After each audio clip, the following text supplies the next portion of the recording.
All right. Today's topic is rather interesting and personal to me because as someone who was bujang and broke, my mind would wonder once in a while, how should I or what should I do to break this endless cycle of rat race? Now, investing is one of the way, but where and how should I start? So don't worry, we have Aaron Tang, a personal finance blogger at mrstingy.com. So to discuss this topic together, welcome to the show, Aaron. Hi Ryan, thanks for having me. Hi, thank you for coming here. So Aaron, why do you call yourself as Mr. Stingy? Are you really someone who don't love to spend, keep the money and everything? Yeah, the long explanation to that is I really believe in the concept of optimization, and optimization means that I try to be quite calculative with certain things, and I like to call this like things that don't really matter. And the concept is that if you calculate those things that don't really matter very carefully, then you can have a lot more to spend on the things that matter lah. So I guess I'm stingy in some ways and generous in other ways. I see. No, I think you are like someone who probably know that I'll spend. I mean, you don't mind to spend more, but it's something that is of value to you. So, let's move on to the first question of the day. How can Sure. someone start their investing journey? Yeah, I like to point people, especially young people, towards the modern day investing apps nowadays when they want to start their investing journey. Because if you go back, say, even like 10, 15 years ago, investing might have been a bit of a intimidating topic when you need like, say, minimum 500 or 1,000 ringgit to start investing. But nowadays, with really, really simple apps, for example, let's say a robo-advisor app, you can start with maybe as low as 20 ringgit, or some I think you can go even as low as 10 ringgit. So I would really encourage people to start using all this kind of fintech, they call it, to begin their investing journey. So, how if you want them to try it out, is there like a reading material, or what's the way to convince them? Like, why should they invest, or why spend that money, or is it necessary for them to use like more than 100 ringgit, maybe 1,000 to do it?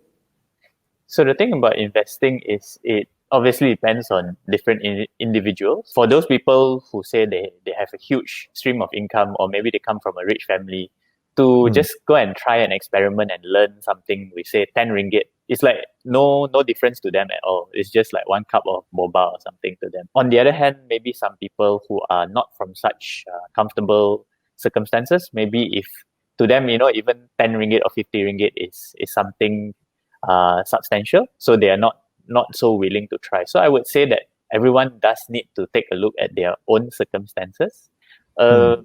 Sort of guideline that people always suggest, if you already have started working, if you already have some of your emergency savings, let's say 3 to 6 months, then you can start trying or investing with your spare cash, so to speak.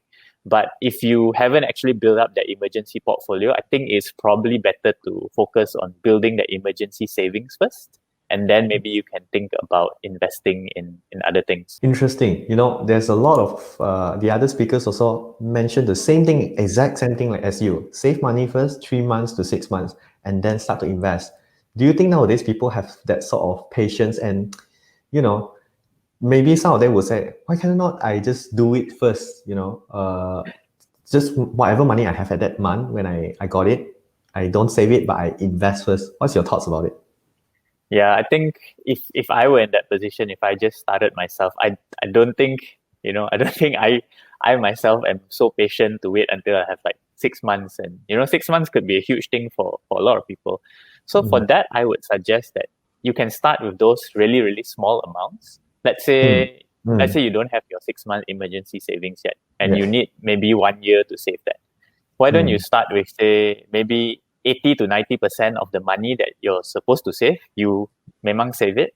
But that 10% is when you go and try into, say, the investing apps. And that 10%, maybe it's only 20 ringgit, 30 ringgit, something small, but at least you get the learning along the way. Nice. I like the way how you put it. Use 10% only of what you have, then at least 90% we can keep it for really our emergency. So have you come across any investing that doesn't require money at all? Investing that I mean, if we're being philosophical, obviously the investing that doesn't need money is things like studying books or learning from mentors. Those are the, I guess you can call that long-term investments, but these are not, I guess, financial investments. As far as I understand, if you want to do a financial investment, you do need some starting capital. But the good news is that nowadays you can start from like 10 ringgit, 20 ringgit. How about simulation projection, whereby people don't want to use their real cash first, then maybe virtually they try it first? Is there anything that you can come across that you can share with them to try? To be honest, I've not actually used this kind of simulation apps myself because I think for me, it's the concept of having a little bit of skin in the game is quite important as well, because it's like the motivating factor. For example, even I think, let's say you start with say 10 ringgit. It's a small amount, but it will still hurt if I lose that 10 ringgit. So I will be motivated to learn, to experiment, to do things properly. Whereas, let's say I'm doing something where I know it's completely a simulation. Maybe I don't take it as seriously. So I've not really used it in my experience. But if you find it interesting, I would recommend people to try and experiment as well. I think I get what you mean. The psychology part of it, the emotional is not there, because when you know it's a game, you're just going to treat it as a game anyway, right? You're not going to treat it so seriously as if you use the real cash. Yeah, I think a little bit different lah. I mean, regardless of a simulation, I'm not saying that it's not good. I think it's a really good thing. It's just that I haven't used it myself lah, so I wouldn't be able to give a good explanation on how the simulation apps have been. Okay, so I think of many of your years writing articles about personal finance, can you share with us a bit that just a few general ones that people can try to do to start their investment?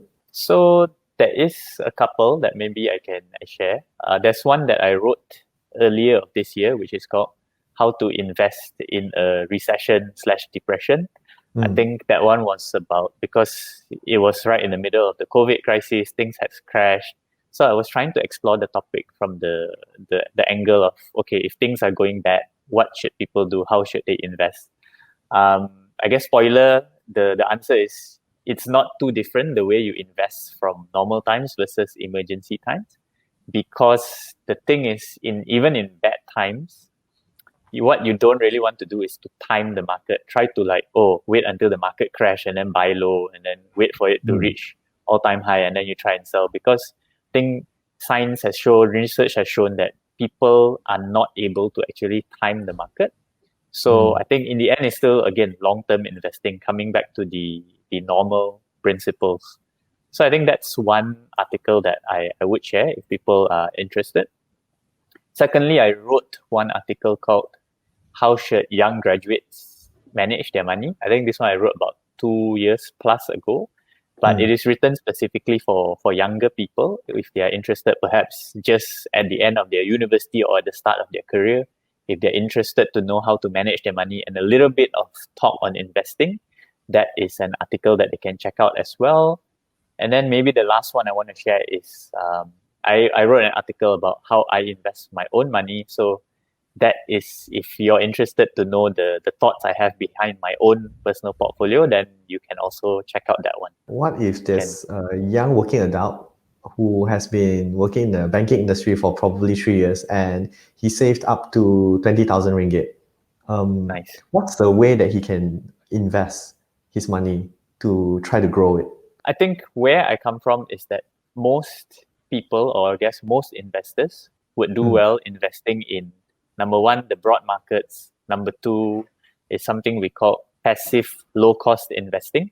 So I think probably some of the other people on your show have mentioned about it, but it is the concept of not trying to pick certain sectors or not trying to pick certain kind of funds, but rather you're just investing long-term into an index. Like, say, the most famous index is, of course, the S&P 500 index. And if you had just invested into that over the history, it probably averages around 10% per year. So there will be ups and downs, years where it goes up, years it goes down, but over the longest period of time, it has averaged out to be around 10%. And if you invest in things like that, the fees are really very cheap, like maybe 0.1% 0.1 to 0.2% a year. Or if you use something even simpler like a robo-advisor, that's only like 0.8 to 1% per year. So I think if someone who's new starting their investments, I would recommend them to look perhaps something simple, something passive like a robo-advisor. I think that most people probably shouldn't be like trying to choose this stock or that stock themselves, but that's my personal opinion lah. I know some people are very successful at it, but probably for the broad general public, something more passive like a robo-advisor makes more sense lah. What's the difference that when it comes to stock selection in Bursa Malaysia compared to the robo-advisor? Is it the robo-advisor can guarantee you the maybe close to 100% success rate compared to if they were to pick it up themselves?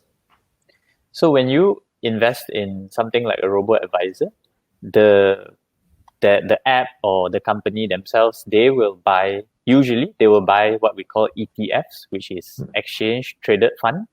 And these ETFs are usually they're investing in broad they're investing in broad sectors or they're investing in broad countries. So like the example I said earlier about the S&P 500, that is a broad index of the entire US stock market.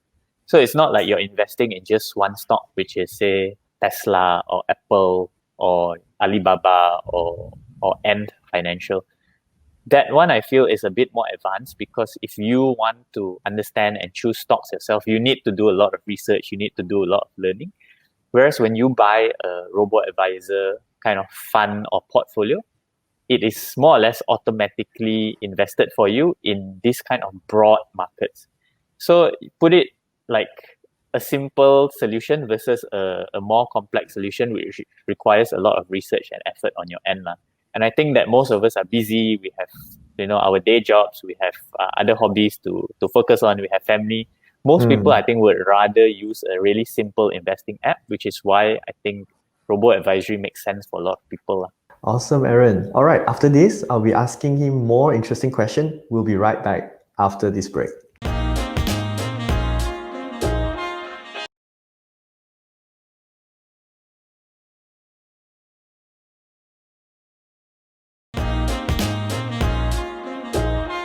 All right, and we're back here with Aaron, our expert of the day, to talk about where and how should you start to invest. So having the different investment vehicle that maybe you have shared, just a few out there, do you suggest people to try as many as they can or just focus on a particular investment? I would say that you should never, as a general rule of thumb, you should never invest in something that you're not comfortable with. You should never invest in something that you don't feel is safe. So this comes to the point that if you want to try so many different investments, you probably don't have the time to go and like study 10 different kind of investments. So for that, I would really recommend if you're really getting started, you start with maybe one or two that you're comfortable with, see how it goes. If you feel uncomfortable, you feel you want to move to something else, and then you move on. Probably, starting with 10 or many different is going to be too overwhelming for somebody.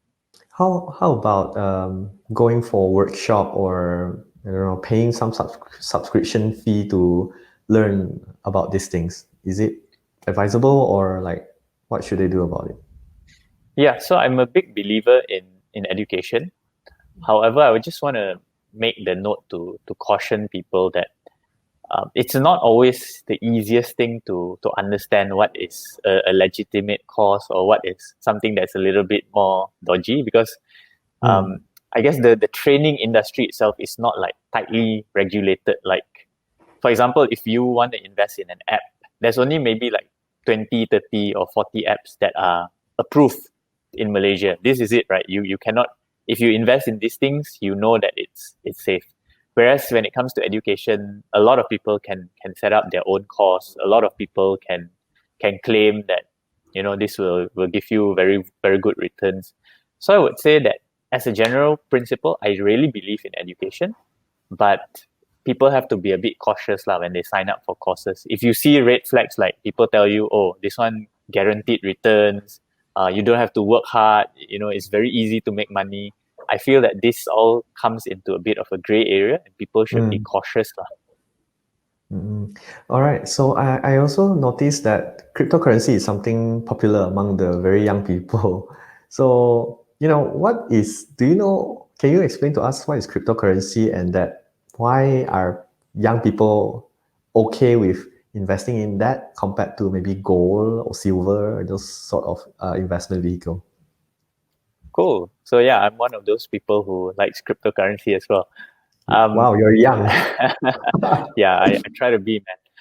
So a simple way to think about cryptocurrency is these are digital assets. So these are assets that exist purely in digital form.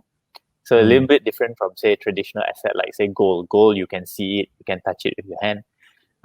But cryptocurrencies are digital assets. They're really new assets because they've been around for only, say, about 10 to 12 years. So people are just starting to learn about them. The reason why people are investing in cryptocurrencies, there's so many reasons, but I think if you have to say it in one word, it's because people believe these are technology for the future. These things are things that are going to become more and more valuable as we go into the future. So I think this is why people are investing in them, and specifically why young people are investing in digital assets, cryptocurrency. I think because they grew up in a virtual internet world, so it makes a lot of sense for young people. Like maybe they've grew up playing online games, which has their own digital tokens or currency. It's very simple for them to take the leap to understand cryptocurrencies. Whereas if you look at, say, traditional, maybe someone who's 40 or 50 years old, it's a little bit harder for them to understand and say, how can something that is digital be so valuable? There are questions, so people might ask, like, is it something to do with supply and demand too? Like, what's the functionality of this cryptocurrency? Since you said that it's in the virtual world, then, in Malaysia, are we able to use it to buy anything? The way the market is right now, most people use cryptocurrencies more like an investment as opposed to, say, using it to buy and sell things. And the reason for that is because the value of cryptocurrencies, or say something like Bitcoin, the value still goes up and down. So people are not using it so much for transactions yet. But there's a lot of value in the other things. For example, people are buying cryptocurrencies. Even companies are buying into Bitcoin because they believe it is like a form of digital gold, and they believe that the value will continue to increase over time. So in terms of, if you look at it from, say, supply and demand, yes, something like Bitcoin, the supply is limited, but people see the demand continuing to go up and up. So that's why they believe that the Bitcoin will continue to increase in value, and that's why they're investing in it. So how do people benchmark themselves with, like, how do they know if they are doing a good job to invest and compared to the percentage of a good return? What's a good percentage of return for them to know that, yeah, I'm doing it right? There are some benchmarks that people can use to judge investment performance. Something that is very useful for people is the EPF returns. EPF is, of course, the KWSP, or the retirement fund. We all know that EPF, I think historically, after you minus inflation, let's say inflation about 3%, historically, I think the EPF gives you about 4%. So with inflation, it gives you about 7% historical over the lifetime per year. After you minus inflation, probably around 4%. So if you think about it that way, if you are investing and you can't even get 4% per year, right? Actually, maybe you're better off just putting your money into the EPF. Sorry. When I say 4%, I already minus out inflation. So when you typically invest, your returns haven't minus out inflation yet. So let's say you're investing and you'll get only, say, 4.5%.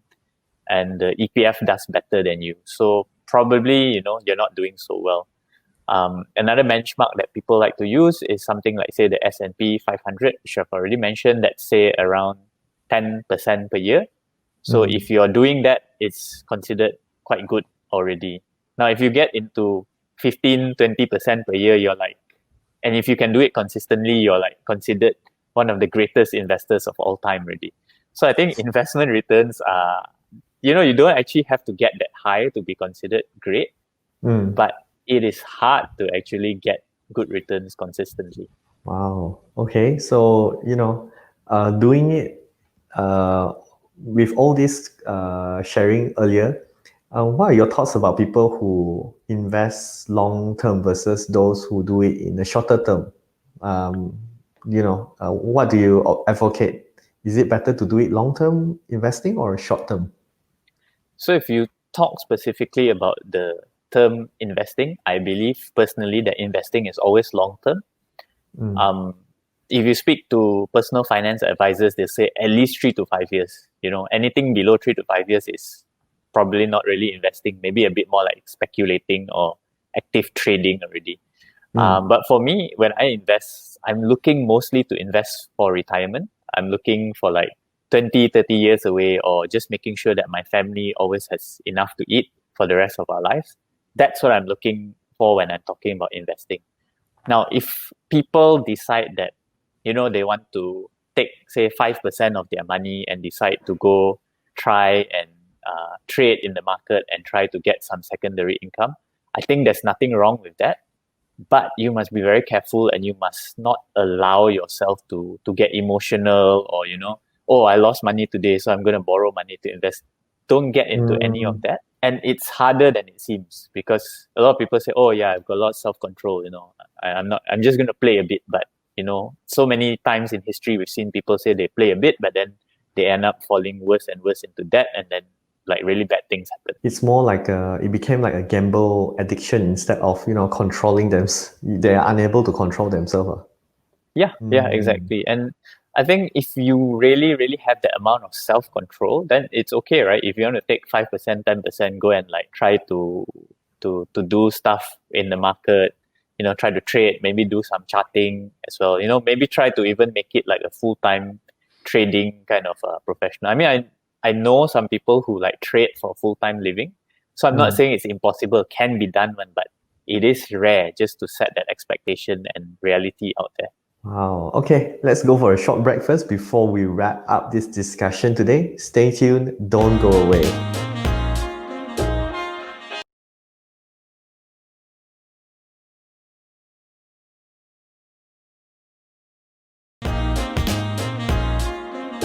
All right, we're back here with me, Ryan, your host for Bujang Broke.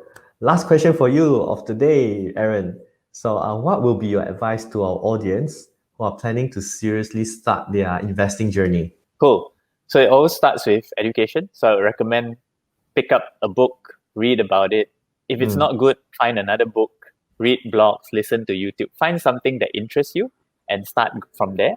And the second thing I want to say is that, something that we mentioned right at the start is that you can start investing with really, really small amounts in Malaysia today. All the fintech apps, which, for example, I mentioned, you can start with like 20 ringgit, 25 ringgit. I would say that start with that, just take that first step, and then from there you will be motivated to learn, and then you will, I guess, hopefully enjoy this next part of your journey, which is the really awesome journey of learning how to invest. All right, thank you so much, Aaron, for joining us today. We learned a lot from you. Like you mentioned, investing is a long-term journey. You advocate for people to spend more time to do their homework, to read up about it, to find all the available online materials to check it out first, and then can start with as small as 10 ringgit first instead of people usually use their 10 ringgit to drink Starbucks, but sacrifice that Starbucks for a day or two, and then you can use it to start to invest and try it out. So, the show has come to an end, but we'll see you in the next episode to talk about what it takes to be your own boss, specially brought to you by TVS, and I'm Ryan, your host for Bujang Broke. See you.